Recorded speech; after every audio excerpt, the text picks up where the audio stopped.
share with you some of the research and work that I've started in the last couple of months, and invite you to kind of start a dialogue with me about where transportation technology is going and how that's going to change mobility in Los Angeles. So a little bit about myself. I am an architect, so don't hold that against me. I came most recently out of the city of Kansas City, Missouri, where I served as their first Chief Innovation Officer, and worked to build private partnerships around implementing smart city technology, which will make Kansas City the most comprehensive smart city in North America. So it was a really interesting opportunity to kind of think about the alignment of policy and data and performance measurement to how that changes and enhances city services and ultimately improves citizen experience. So really thinking about what we need to create as a framework to enable technology and innovation in this space, how that impacts municipal government and ultimately affects our citizens. And as Bridget mentioned, I'm funded for 1 year, and I'm almost 4 months into it, by the Goldhirsch Foundation to really look at developing a transportation technology strategy for Los Angeles. I am supported by an advisory board that represents subject matter experts from all over the country, and I'm very lucky to have such a dynamic group that actually is very heavily engaged. You know you have a heavily engaged advisory board when you send out an email and you get about 10 responses within the next 20 minutes. So that's a very exciting and kind of promising thing, and I think because Los Angeles took a leap of faith to get out there early, we are again showing our leadership in this space, but also trying to challenge some of those status quo that really inhibits the potential for new mobility services. So some of the tools of my trade are obviously my crystal ball, and my tea leaves, and my magic 8-ball, because it's really, and I would like to say that I caution against this idea of trying to predict which technologies are going to supersede others and which ones are going to run the market. Because ultimately, government shouldn't necessarily be in a position of picking winners or losers, but what we do need to do is enable innovation in this space. So my deliverable really is to provide an analysis of where we are in terms of trends and what the private sector is doing to develop new technologies and what the potential impact might be on municipal government. To provide specific policy recommendations in terms of short-term wins and long-term approaches that we can take as a city to enable technology in this space. And provide specific actions and recommendations as a city, and even as a region that we can start to look at to help enhance mobility for our community. So I think my process is probably something that you might be very familiar with in terms of a typical planning process. It's far from linear. While it's kind of diagrammed here as a linear process, it's really meant to kind of be iterative and continue to learn. And so the goal is to kind of throw a draft together in the next couple of months to continue to review, and by the spring be in a position to start putting together an action plan that we can start to define specific steps that we can take as a city and as a region to implement. And at a high level, we've defined about 8 goals to start. And the idea is to look at the citizen-facing goals about how can we enhance user experience and the ability and ease of getting around the Los Angeles region. Also to ready our infrastructure for these changing technologies. Autonomous vehicles presents a lot of unique opportunity, but there's also a lot of unknowns. There is currently no effort at the federal level to create any standards for autonomous vehicle technology, so it is almost exclusively driven by the private sector. The state of California, however, is starting to develop standards, but we just haven't seen them yet. They're about 11 and a half months overdue. We're also talking about looking at specific things internally, how we build our capacity as an organization to adapt to these new technologies, which really looks at enhancing our use of data in not only designing and implementing new projects, but measuring the impact on our overall policy goals.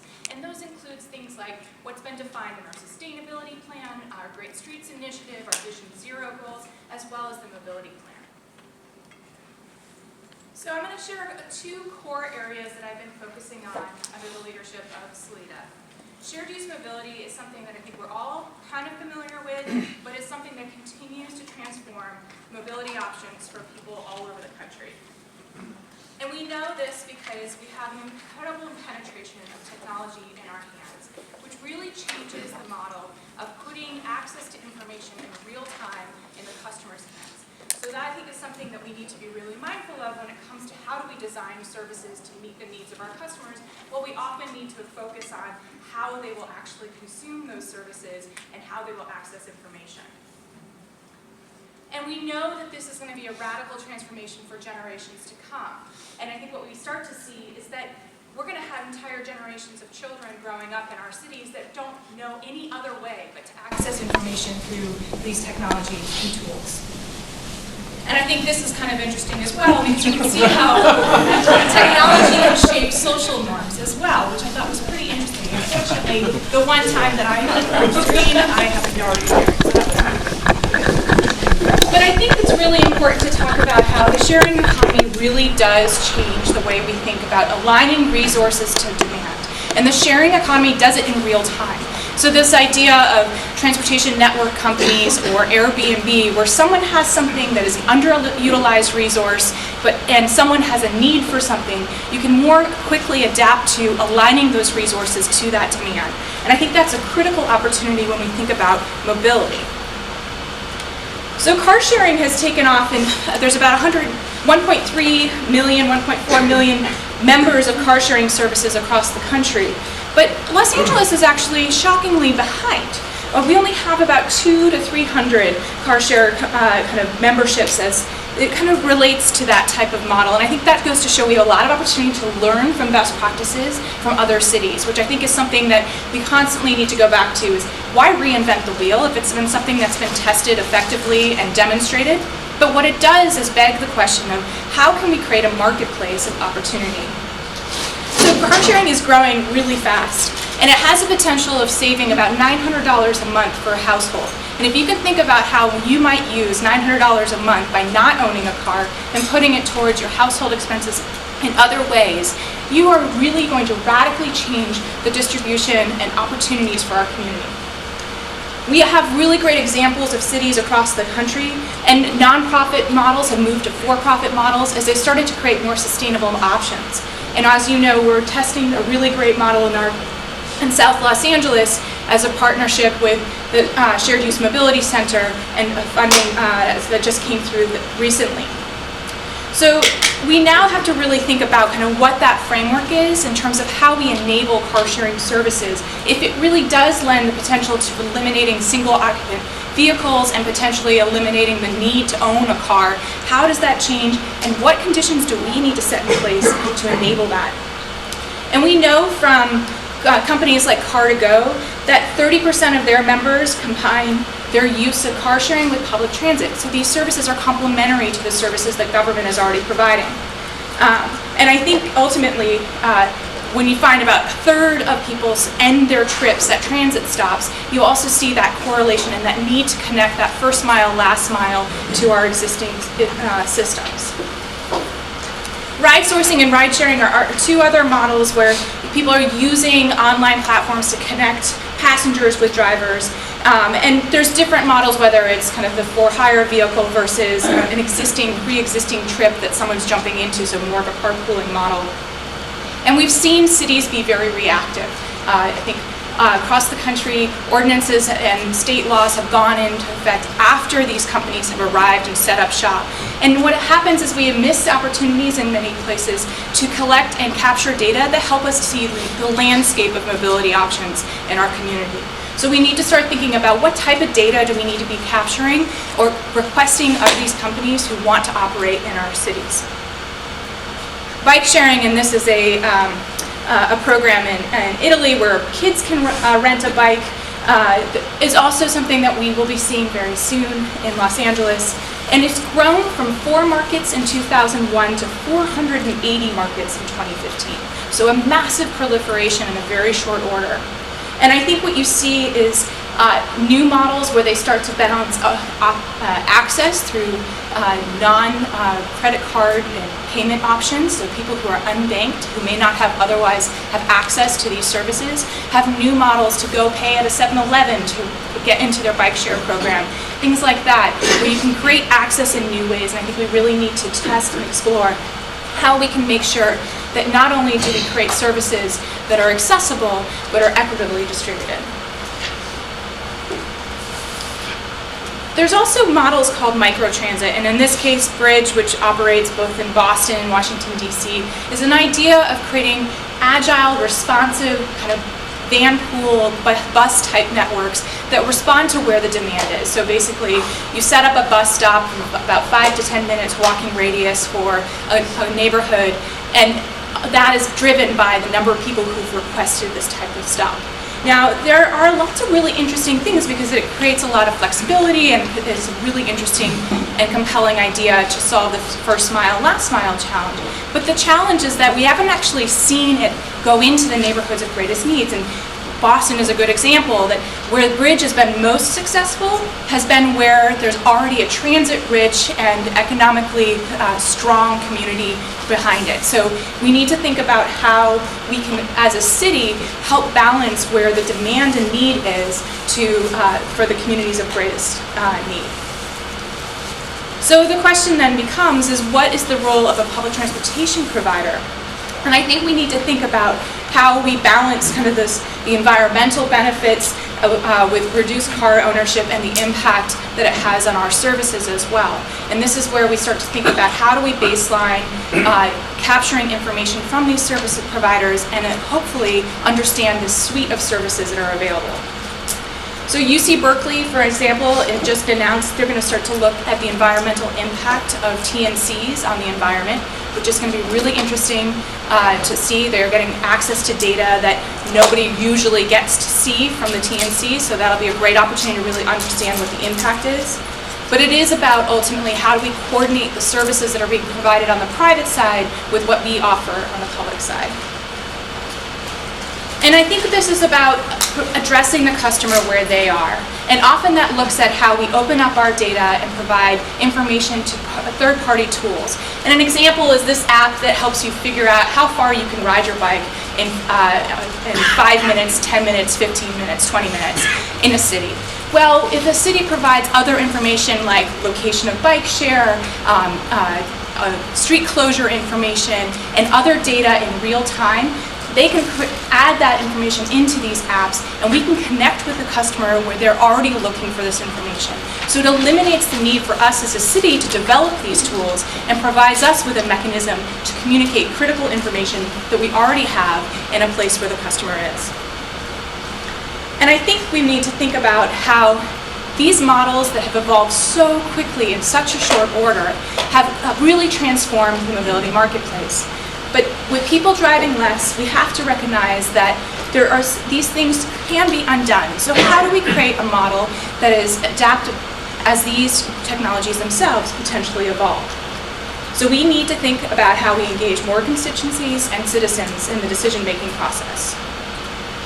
But we also see the car manufacturers shifting their models. Now, getting a car manufacturer to change something quickly is very, very exceptional. But what you see are the emergence of these new models. A lot of car companies are actually buying car sharing services and offering new mobility services as part of their kind of package of what they can do. They understand that maybe people won't be buying a second car anymore, or maybe not even buying that first car at all. So they're looking at new models, and Ford presented this information recently where they have created a delivery truck, for instance, that has a bicycle that can pop out of it for that last mile trying to get into a congested area to make a delivery. So looking at new ideas and thinking about how they enhance that travel time experience as part of that. So thinking about what a connected vehicle is. More and more you see USB ports and Wi-Fi enabled vehicles and things like that. So that's kind of speaking to this trend towards a more connected community.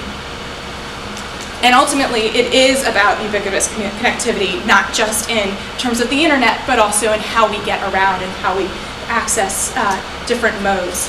And I would caution that not all innovation is necessarily good for cities, which is why it's so critical that we as the City of Los Angeles have stepped up to look at how transportation technology impacts our city and how we should prepare and ready ourselves for it. But it is important for us to be integrated into this. And as we look at public-private models as a way of providing services, we have to understand interoperability of systems and impact. I thought one of the funniest things I heard was that mobile ticketing is a gateway drug to transit. And this speaks to that need to focusing on the customer experience. This can really simplify how it is to get around, and TAP has done a really good job of starting to integrate up to 24 different systems, but it still can be very difficult to understand kind of the subtleties of the rule set, right? And if you're someone who's coming into LA for the first time, it's not your job as a rider of public transit to understand how all of these systems work together, how the fare systems work, and what's different between them. It should be a seamless experience.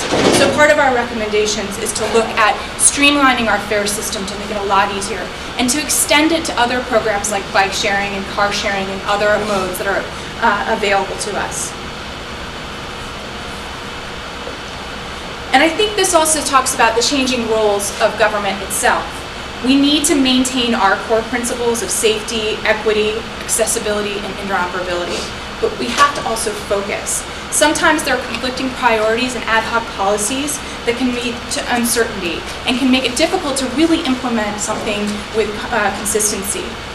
And also this kind of idea that low quality services are often viewed as more equitable is challenging because it risks that they may go away.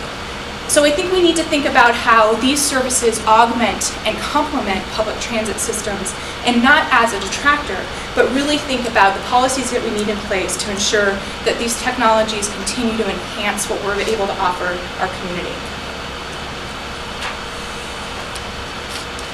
And I think there's a lot of tools that we can use.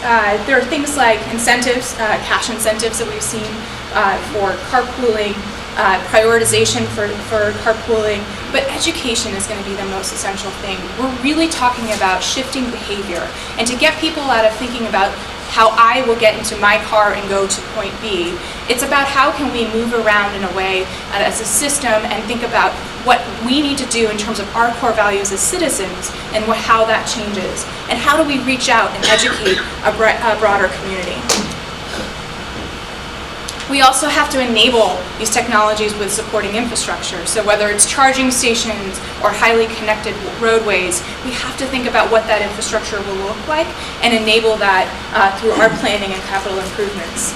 And I would caution that I don't think that government necessarily will create the sustainable business models on the private side, but we can make sure that we're creating a level playing field. Recently, BMW pulled its car sharing service out of San Francisco because it wasn't able to compete with the existing services because it didn't have access to parking spaces. The permit process was really complex, and ultimately the data sharing requirements were so complex that it put it at a competitive disadvantage with other car sharing programs. So we have to think about how we standardize that to create a level playing field, and not just between car sharing services, but between multiple modes. So thinking about what level information we also need from the TNCs and the scooter sharing services and other modes that may be introduced into the market.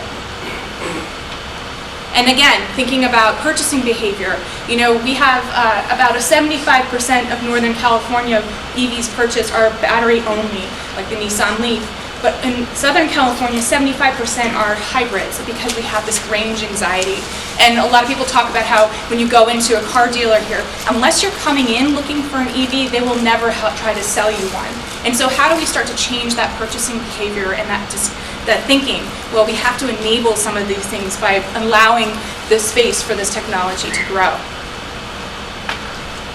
Now, autonomous vehicles definitely opens up a lot of questions, mainly because there really is no standards and it's such a new technology that has rapidly evolved.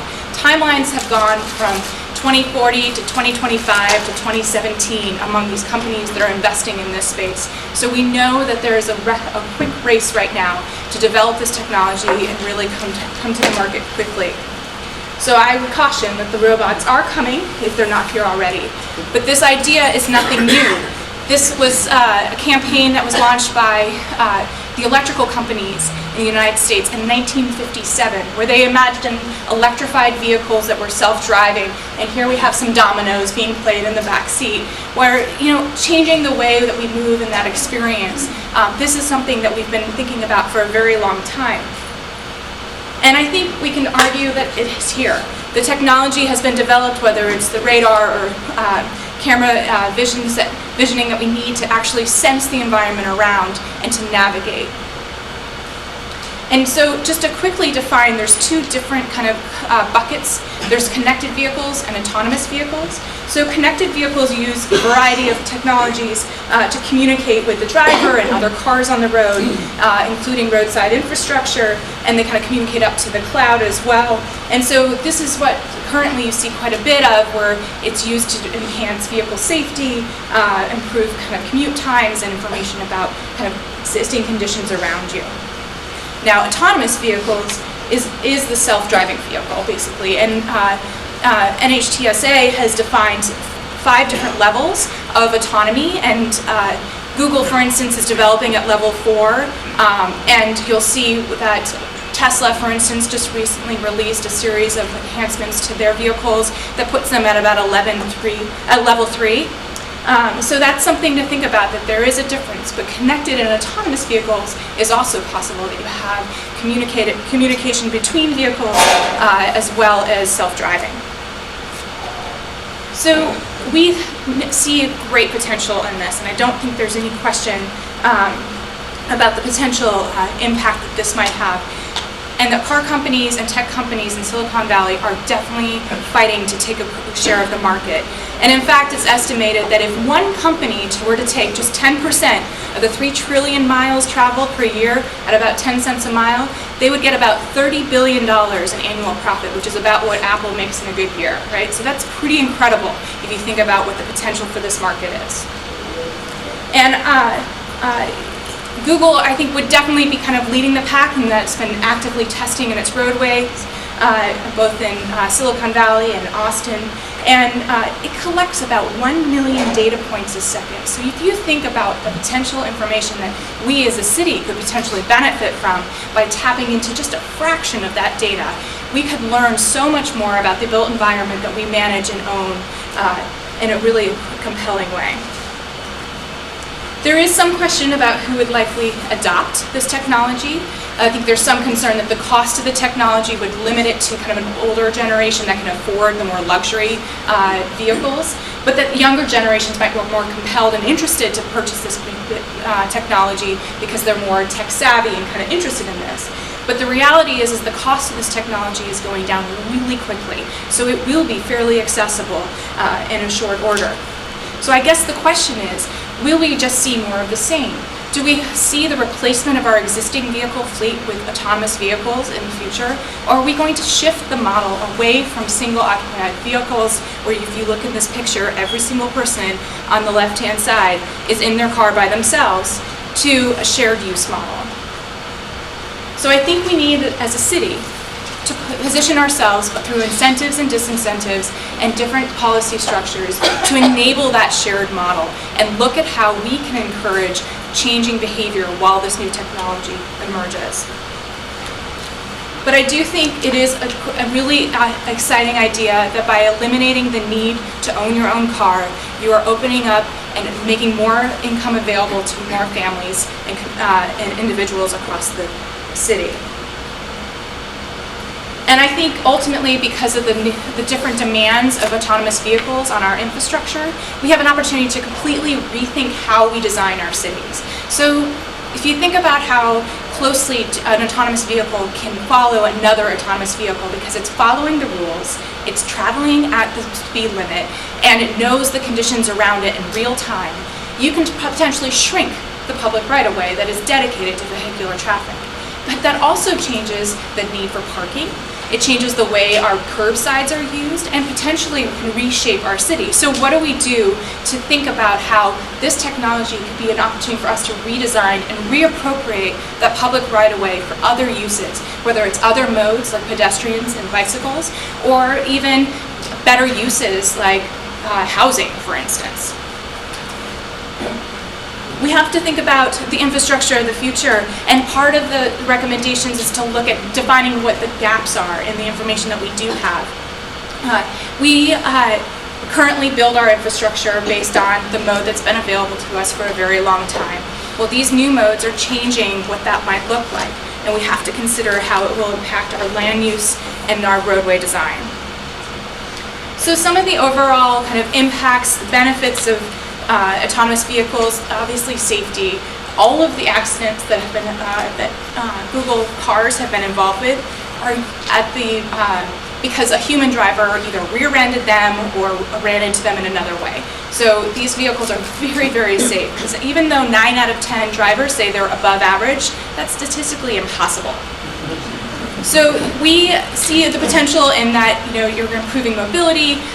For instance, if you are visually impaired, you can get into an autonomous vehicle and still get where you need to go. So how does that open up to an aging population and visually impaired and other populations that may not have otherwise had access to these type of vehicles in the past? How might that transform that? Reliability in terms of travel time, and obviously the potential for reducing the need for car ownership. But there's another side of it too, which is all the questions that still have to be figured out. Insurance policies are very difficult. It's a different entire industry that's predicated on what we know today. Volvo, for instance, has stepped up and said that they will insure all of their vehicles that have autonomous vehicle technology in it as a way of getting around and sidestepping a traditional insurance model. There's this concern about increased urban sprawl, that what happens if we have all of these vehicles that drop off passengers and ride around and maybe go and park out in satellite cities of parking structures outside of the urban core, because they can drive themselves there and then come back when you need the vehicle again. And even on top of that, what's the environmental impact of people letting their autonomous vehicles circle the block a few times while they run in to go pick up something in the grocery store? There's concerns about security and the potential for hacking into these vehicles and what might that cause.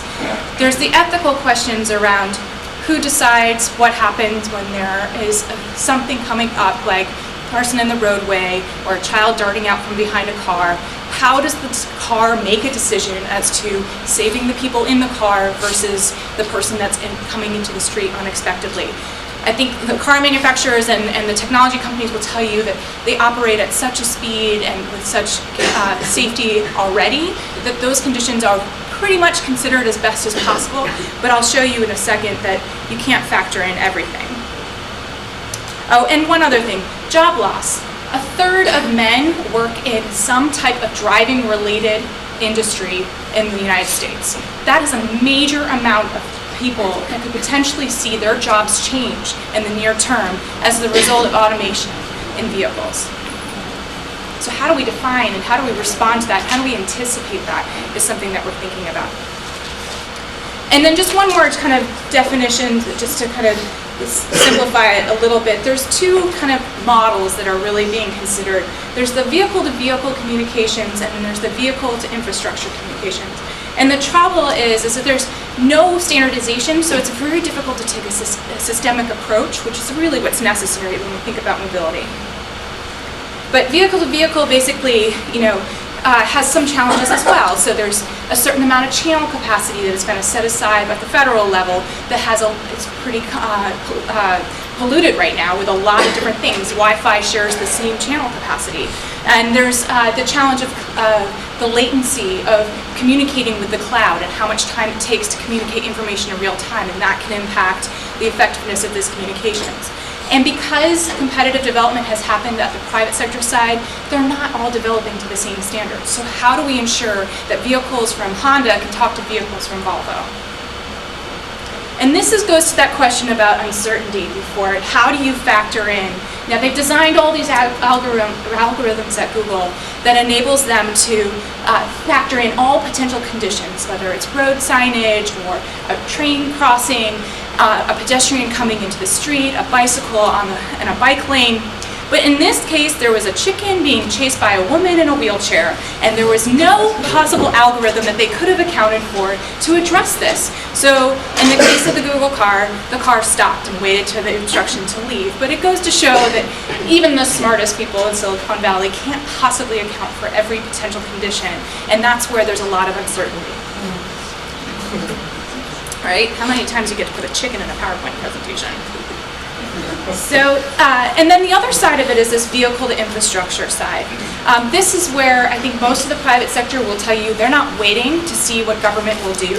They're not interested in designing for future infrastructure. They're going to design for the conditions that they know now, because there's little trust that local government, state government, and even federal government can keep up with what the technology is. But this idea of connecting with and communicating directly to the infrastructure, which actually I think is pretty interesting. And when you think about the systems that we have here already, if you could have vehicles communicate with ATSAC in real time, what information would we learn, and what could we potentially do in terms of the efficient movement of people across the city?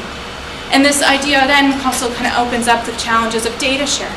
How do we standardize that? What type of data do we need, and how do we provide it in a real-time environment that is helpful to the vehicles themselves, but also enables us to manage by our priorities?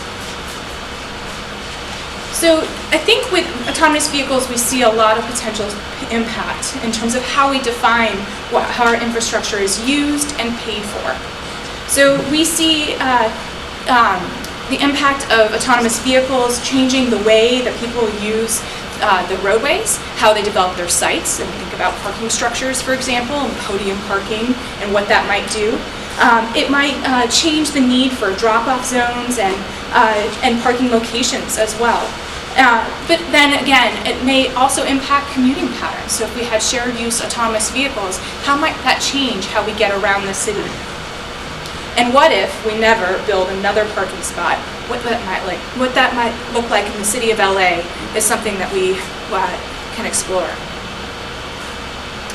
Data sharing also, I think, becomes a critical opportunity, and there's a group that recently convened a Coalition for Transportation Technology with the idea of looking at standards for the region when it comes to how we share information across the region in terms of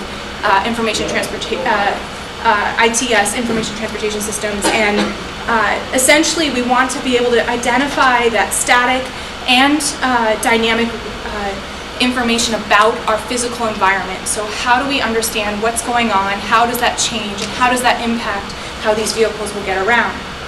Plus, there's so much in-car data collection that the idea of how we might have access to that to help us understand driving behaviors and mobility around the city, literally how people move from one part of the city to the other, could be really exciting. It could create new opportunities for crash notification and how we have emergency response. It also has the need to create those interfaces and those definitions. And I think one idea that's compelling is that hybrid model, that period of transition between today, where we have a non-autonomous fleet, to that period when we have a fully autonomous fleet. We're going to have a very long period where people hold on to their old cars and potentially have a mix of human and machine drivers. So potentially looking at road certification as a tool for us to understand and manage that hybrid model so that we don't have a ton of cross intersections between the machine-driven cars and the people-driven cars. And I think what that does is also open up information and new options for ATSAC, which I think is pretty exciting. And I think, you'll see that throughout this presentation I've kind of included some bubbles with a few ideas, and I've kept it intentionally small because these ideas are still very much under development. But the idea is that we have a lot of opportunity to really think about the incredible infrastructure that we already have in place, the intelligence and the knowledge that we have as a result of many years of understanding the city, but ultimately, how do we apply that as we kind of evolve with this new technology? And I think this is where we have this idea of moving towards multimodal efficiency. So things like, how do we have vehicle actuated controls? So basically, why should I wait when there's nobody else coming the other direction? And how pedestrian intervals, when can I walk across the street in a safe way? And wanting to get through coordinating all the different intersections and thinking about how emergency vehicles move across the city. And finally, how do we create transit priority on a fully systemic level for the region? And we do think there's likely impacts to the infrastructure itself. While it may not be defined by standards at this point, there is certainly a roadway condition that might be necessary to better enable the safest operation of these autonomous vehicles. So clear markings on the roads, signs that are clear, keeping up some of the clutter in our intersections to make it really legible for all of these sensors that are working in these vehicles. So we have to think about how we baseline it today and understand what those changes might be, and consider kind of the infrastructure itself as part of the system design that will lead to kind of the cost benefit, the effectiveness, and the implementation time for this technology. And then I think one of the greatest opportunities in terms of policies themselves is the ability to think about how do we get out of supporting the status quo. So we do have rules that are set in place, whether it's parking minimums or requirements on our curb space, that enable the existing models, and pretty much that's it. So how do we get out of the role of supporting just the status quo and open up our policies to enable future technologies to enter into this marketplace in a sustainable way? So I think what this is in the absence of the federal government taking the lead and the kind of delay on the state level to produce any standards, is to actually step in from the sidelines and get involved. And I think Los Angeles has taken leadership in this role by designating at least one person to think about this issue, and I know that there's others that spend time learning about what these issues are and the potential impact. But I think we have to really think about what is the role of the city in leading the development and implementation of these technologies, and how can we ensure that the policy priorities that we've set in terms of mobility and access to choice in our marketplace is something that we can support with these new technologies. So if that isn't enough for you to digest, I would love to hear if there's any questions or comments as we kind of think about this and I work towards developing a draft in the next couple of months. Where are we with the money for this? So I would argue that most of the policy recommendations are not very resource intensive. It's about baselining and getting ourselves ready for things, and it's definitely an incremental approach. So the intent is to develop a kind of actionable plan that can be kind of grown with time, but also ready us for the potential funding opportunities that are available. So US DOT recently did a round of funding for connected vehicle programs. There's more opportunities anticipated in the next couple of years. So what do we need to go get ready today to get ready for those future funding opportunities? I know they put in the budget to take away, we had ministered $400 million in oversource funds. We want to take like over $1 million to put in the EV charging stations.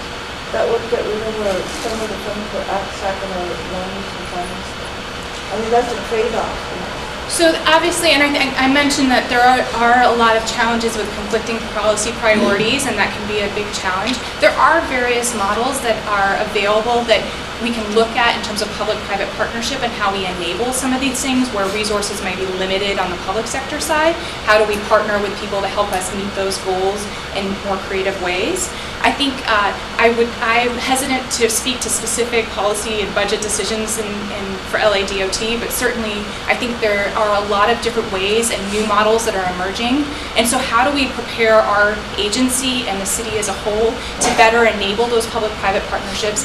Even the procurement process to enable these things can be very convoluted and very difficult to measure the impact. So making sure that we have kind of the tools and the toolkit that we need to kind of meet these goals.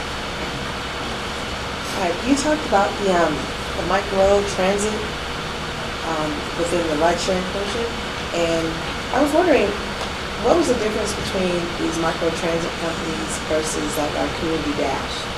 So microtransit tends to be a little bit more luxurious. That's what some of the models have been. Not all of them actually have been very successful that have done the kind of super wood paneling and things like that. There was a company that recently failed in San Francisco because it just kind of went way overboard. But and they are more expensive than riding Dash would be.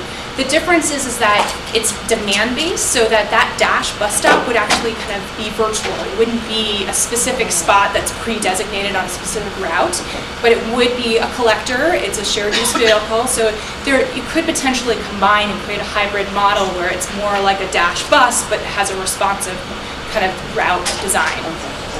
Thank you. Okay. So we have constituency that's relatively resistant to change. I worry about, I wonder about how the leaders of these industries are anticipating litigation that will address towards their industry. Is there anything out there? Well, I think that's where Volvo kind of stepped up and said we're going to completely insure our vehicles ourselves. I don't think, and I think, Google has been very quiet about what they're going to market, if at all, model would be. And Apple is even more secretive, and Uber is even more secretive. They just buy all the people that work at Carnegie Mellon and shelter them in Silicon Valley somewhere. But I think it's one of those things where that isn't very clear, and I think there are some people, particularly in the insurance and legal professions, that are looking at these specific implications.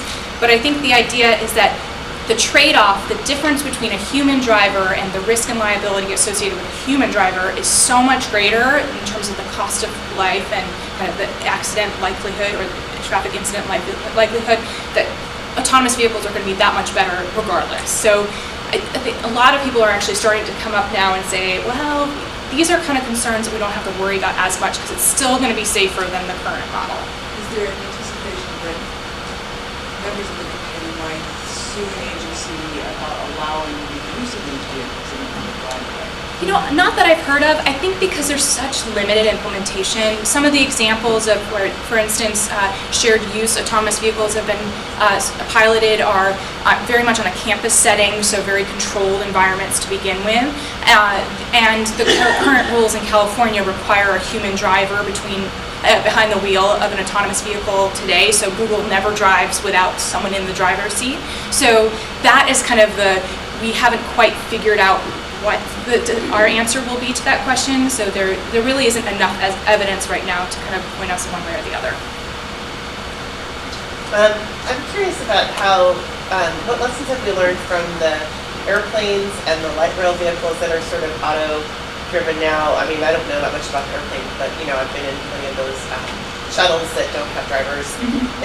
Are there any lessons learned as that technology came aboard that transitioned to private cars and the way this might work? I think the kind of understanding is that because it's such much more of a controlled environment, that there really is, while the technology itself may have inferred some of the autonomous vehicle technology development, the conditions themselves are very limited in terms of being able to be compared. I mean, our urban roadways are much more complex environments than a track at an airport, for instance. So I think what we've seen is that behavior adapts to it. So people get comfortable with the technology once they've used it and seen it in use. And so I think the autonomous vehicle technologies are kind of banking on that people will get comfortable with it, realize how much time it frees up. Instead of spending their time commuting driving, they're spending their time commuting with their family or doing something more interesting. And I know that you can Google it, there's lots of horrible videos about how people are abusing the Tesla technology that was launched, and that definitely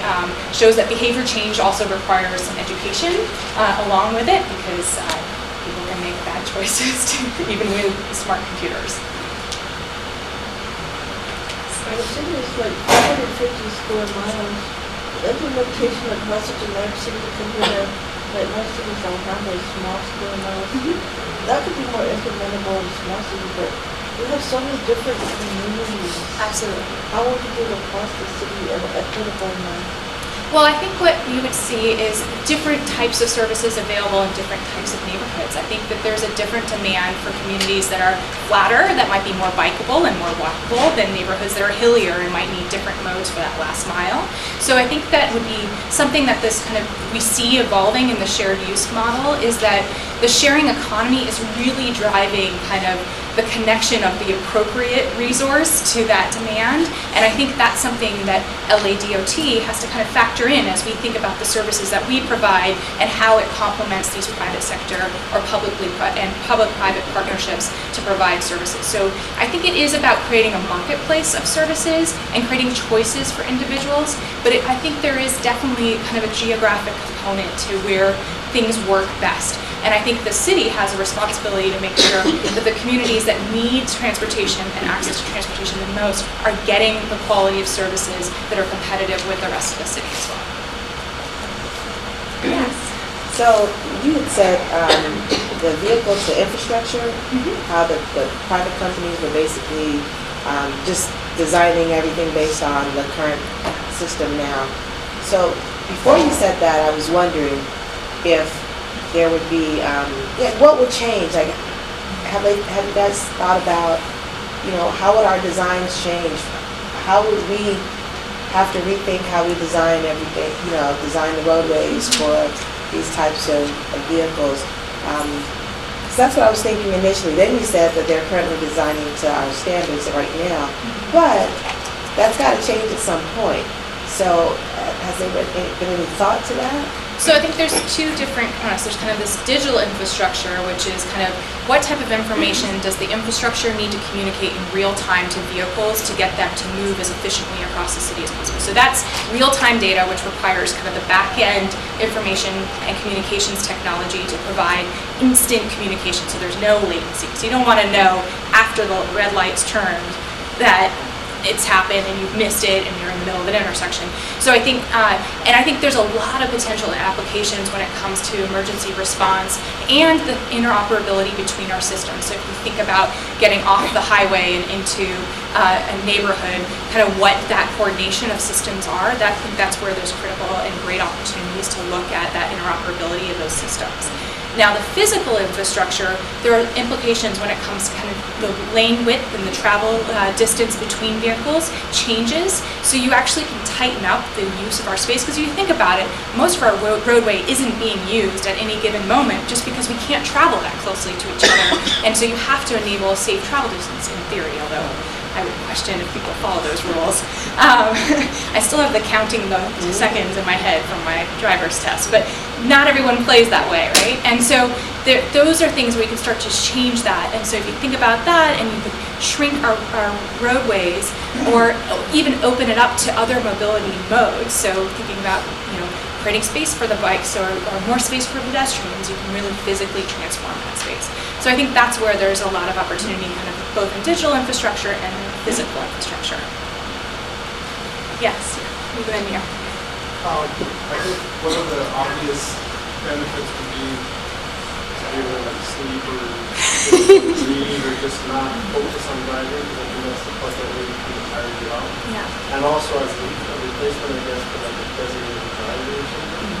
But is there ever the possibility that we would have to have a driver that's sitting there in case something goes wrong? Because if that's not the case, I mean, I question how many people would actually have the luxury to just have this. Absolutely. This car just because they And the requirement for the driver is the interim rule set by the state of California for testing this technology. So they do January 2015, which is very much a long time ago now. The state of California was supposed to publish its rules around enabling kind of this technology as a whole, which would eliminate that test, that pilot kind of rule set, which requires it, because it still is kind of unproven. I mean, there still are a lot of demonstrations being done and lots of condition testing being done. So I think ultimately we would eliminate the need for a driver. And when we think about shared use mobility, particularly if you were thinking about an autonomous bus fleet, I still think there's a role for someone from the city or kind of a driver-like person who can look at safety, being another set of eyes to think about safety of the conditions around the vehicle itself, providing greater access to the vehicle by being an assistant on. So there's lots of kind of still a human element to transportation that I don't think we'll ever completely eliminate. But what might happen is we shift the nature of that workforce. And so we have to think about how that changes, how we train and contract and hire people. So I think that's something that we'll see. But I do believe that the state of California will eventually arrive to a rule set that will enable us to have fully autonomous self-driving vehicles. I was wondering if there has been a thought to automated vehicles be part of like when we build more highway infrastructure, we see that in demand, so that our capacity that we increase eventually gets fulfilled by more trips being done to a portal, for example. Are automated vehicles can allow for just more trips to be done by car as opposed to bicycle and transit? And the second question then would be, why would have to do transit once nobody has to rely, or and also the question of private ownership of these vehicles, like without restrictions, that people would be interested in investing a lot of money to procure them and have them and not use them. It's like it would defeat the purpose of expanding rail systems and we'll just have to build more roads for automated vehicles. There's no question we want to solve the congestion. But in a downtown core, it doesn't matter how many vehicles you have, it's still millions of people in the downtown core. So if every one of those has a car, automated car, they're all going to try to get to their. And I think that's where Los Angeles is being very proactive and trying to get out ahead of these questions to kind of look at what the policy opportunities might be to incentivize shared use of autonomous vehicle technology. Smart road pricing is a good example. So thinking about how we look at the congestion pricing model and kind of encourage people to get more than one or two people, more than two or three people, into one vehicle to come into our densest commercial core areas in the city. How we actually do that and how we build those models, there's a lot of information that could potentially be communicated from the vehicle about how it's being used, but then there's also infrastructure that can understand and gauge how things are being utilized. So I think the idea is to not look at expanding the roadways that we have, but increasing the capacity of the vehicles that we have, because we know that most people are driving by themselves right now, and that we really need to change and focus on that behavior before we can do anything else. And I think it's great that the City of LA is trying to get out ahead of that by thinking about how shared use mobility and autonomous vehicles can potentially change that model. There's probably, there's not a lot of obvious solutions right now just because it's really untested, but I think you see some models for congestion pricing and other things around the world that kind of infer where we might be able to go. For instance, if you disincentivize people from driving on a very polluted day, air quality wise, like there might be things you might be able to do that build into that pricing model. And thinking about how we use our roadways and that usage as a mechanism for evaluating the cost of using it. Because we know that currently the funding structures through the gas tax are failing us in terms of meeting the demands of our aging infrastructure. So we need to think of new revenue models, and we have to address the fact that we're potentially losing out on other revenue models when parking changes and things like that. So we have to figure out how to shift that balance. And so that's why we're trying to consider these issues today instead of once the technology's arrived and we're trying to kind of catch up with everything. So we have time for one more question, I think. Okay. All right, so go ahead, right here. So my question is kind of the suspicious of technology question. So are there elements of these technologies that would be developed by a company that ultimately has the incentive of making themselves lots of money, that a situation where we would be changing our infrastructure, the way we do things, to adhere to a certain technology that was proprietary, and then at a certain point they switch and they're like, oh, actually we're going to charge you 10 times as much for the thing that you guys all changed your infrastructure to do, and now you guys all have to pay us because we're the only ones that own it. Yeah. Or does the city have to buy that technology then? Or all of these questions of planned obsolescence. We have like an iPhone, it only works for 3 years because they stopped making the software. You have to get a new one, that question. Yeah, and I think obviously that's a question that with all technology procurement that exists for not just government but the private sector as well. And I think that's something that, that's also why component of the strategy is looking at workforce development as well, because I think we need even greater, more enhanced capacity internally to evaluate these technologies and understand how we can change our business with technology as kind of a tool. But I don't see technology as the be-all, end-all solution. I think it really is about these behavior changes that kind of come with it. And so I agree that there's definitely some risk associated, and I think government in general is moving towards more open, more standardized kind of platforms that enable us to kind of have interoperability between different providers instead of it being kind of a single provider. And so you'll see that with kind of the provision of public Wi-Fi as an example, that cities have gotten out of the business of having one single provider for the entire city for public Wi-Fi because those models failed in the late 2000s. So I think you start to see some learning that has come from that. But yeah, it's definitely a risk, and I think because there's so much uncertainty still in this market, I would be hesitant to pick a winner anyway. Google hasn't announced its plans to go to market, so while they're out ahead of everyone else in testing, they haven't necessarily figured out how they're going to manufacture and sell these cars. or vehicles to other people. Okay, well, let's thank Ashley. That was really informative. If you guys have more questions, you can find Ashley. She sits next to Jasmine on the 10th floor, and there's her contact information, her Twitter handle. And next month, we're going to have Claire Bowen from Planning Capital Mobility Plan, how it relates to the work we're doing here at LADOT. So thanks for coming.